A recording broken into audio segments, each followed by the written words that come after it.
холостяк, мне добра спится. Ці буду дома, ці у гостях.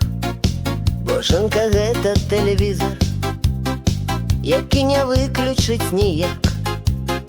Яна ніколі не псуецца, яе не аднясеш у рамонт.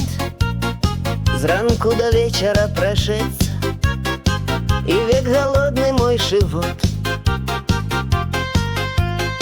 Помыя кости всем женщинам, полічу все мои рубли. Відаць, про всіх яна павінна. Ідзеш у бок, не поглядзі. Не буду болей я жаніцца, бульбу один буду копать. Лепш мне ў рэйцы утопіцца, чым тут дыктатара трымаць.